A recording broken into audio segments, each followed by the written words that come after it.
Hello students, today we all are going to continue to read the question and answers of chapter 3rd of Hindi class 9th book Kritika. The chapter name is Reed Ki Haddi by Jagdish Chandra Mathur. So let's start to continue to read the question and answer. Question number 5 तक हमने complete कर लिया, तब उसके आगे से start करेंगे. So question number 6, Shankar जैसे लड़के या उमा जैसी लड़की सोसाइटी को कैसी पर्सनैलिटी की ज़रूरत है? तर्क सहित उत्तर दीजिए. समाज को उमा जैसी पर्सनैलिटी की ज़रूरत है. इसके लिए पॉइंट्स भी दिए गए हैं. क्योंकि शंकर अपने पढ़ाई के प्रति तो लापरवाह है ही, इसलिए वो 1 साल फेल भी हो गया था. लेकिन उमा जो है वो अपनी पढ़ाई के प्रति तो सजग थी ही, बल्कि वो सामाजिक जो अलग अलग सामाजिक परिस्थिति आती है उन्हें कैसे हैंडल करना है वो भी वो भली भांति जानती थी. शंकर एक दुष्चरित्र युवक है. शंकर का कैरेक्टर बिल्कुल भी अच्छा नहीं है. वह लड़कियों के हॉस्टल में चक्कर लगाते समय भगाया गया था और नौकरानी से उसे माफ़ी भी मांगनी पड़ी थी क्योंकि उसकी गलती थी. उमा एक सच्चरित्र युवती है. उमा बहुत ज़्यादा कैरेक्टर की साफ लड़की है. उसे सदैव अपनी इज्जत का ख्याल रहता है.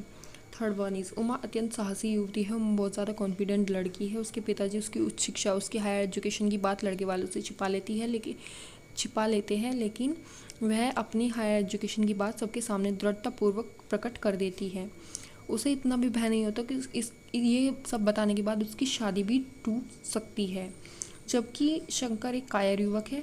वह लड़के के हॉस्टल में तकजाक करता है और मुंह छिपाकर वहाँ से भागता है. क्वेश्चन नंबर 7, रीढ़ की हड्डी शीर्षक की सार्थकता स्पष्ट कीजिए, मीनिंग स्पष्ट कीजिए. रीढ़ की हड्डी एकांकी में हमारे समाज में नारी को उचित सम्मान मिलने की समस्या को प्रमुखता से दर्शाया गया है कि आज भी बहुत सी जगह नारी को वो सम्मान नहीं दिया जाता जो कि उसे मिलना चाहिए. इसके लिए पॉइंट्स दिए गए हैं. इस एकांकी में रीढ़ की हड्डी यानी बैकबोन को एक चिन्ह के रूप में दिखाया गया है.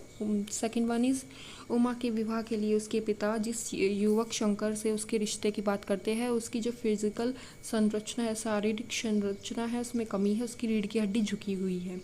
थर्ड वन इज शंकर का चरित्र अत्यंत दुर्बल है, बहुत ज़्यादा कमज़ोर है और वो कैरेक्टरलेस है. वह लड़कियों के हॉस्टल में ताकझाक करते समय भगाया गया है. इसकी रीढ़ की हड्डी की दुर्बलता को उसकी चारित्रिक दुर्बलता से संबंध किया गया है कि जैसे उसकी रीढ़ की हड्डी कमज़ोर है वैसे ही उसका कैरेक्टर भी कमज़ोर है.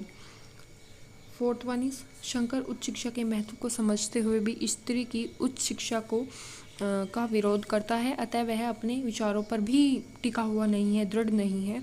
वैचारिक आधार पर उसकी दुर्बलता भी उसकी रीढ़ की हड्डी की कमज़ोरी का सांकेतिक अर्थ प्रदान करती है कि जैसे उसकी रीढ़ की हड्डी कमज़ोर है वैसे ही उसकी मेंटलिटी, उसकी सोचने समझने की शक्ति भी बहुत ज़्यादा कमज़ोर है. कथा वस्तु के आधार पर आप किसे एकांकी का मुख्य पात्र मानते हैं और क्यों? Story line. कथा वस्तु मीन स्टोरी लाइन के आधार पर उमा एकांकी का मेन कैरेक्टर है. क्यों? उमा इस एकांकी में सेंटर ऑफ पॉइंट है और पूरी कहानी उसके ही इर्द गिर्द घूमती है.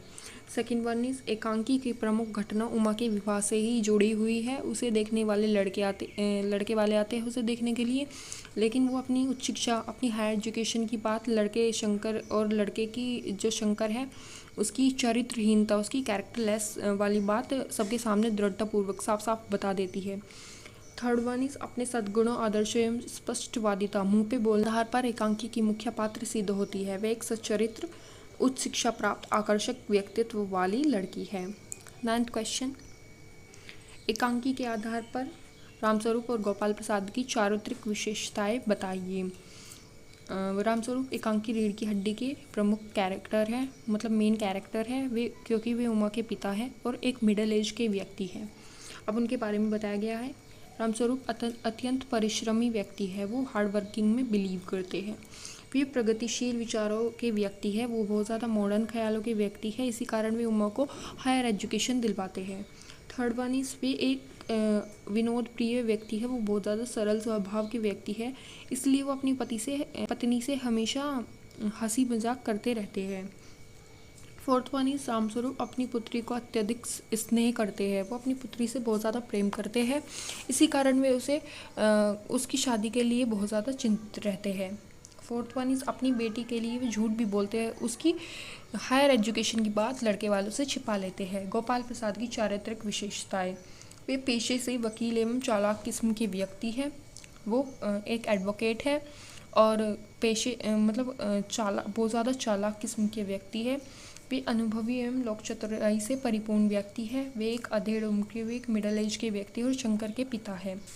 फोर्थ वन, गोपाल प्रसाद दक्षिणूसी ख्यालों वाले, बहुत ज़्यादा पिछड़ी हुई सोच वाले, और वे स्वयं पढ़े लिखे हैं, सभा सोसाइटी में जाते हैं, परंतु अपने बेटे के विवाह के लिए ऐसी लड़की चाहते हैं जो अधिक पढ़ी लिखी न हो। क्वेश्चन, इस एकांकी का क्या उद्देश्य है, लिखिए। रीढ़ की हड्डी एकांकी में समाज में नारी की यथोचित सम्मान न मिलने की समस्या को उजागर किया गया है कि जो नारी को उसका सम्मान है वो सही ढंग से नहीं मिलता है, उसी समस्या को इसमें हाईलाइट किया गया है। तो कैसे किया गया है? फर्स्ट वन, इसमें हमारे समाज में लड़कियों के विवाह में आने वाली अड़चनों को दर्शाया गया है। यह भी दिखाया गया है कि किस प्रकार विवाह के समय लड़कियों की नापतोल करते हुए उसे अपमानित, उसकी इंसल्ट की जाती है। सेकेंड वन इज इसमें पुरुष प्रधान मानसिकता का यथार्थ चित्रण किया गया है।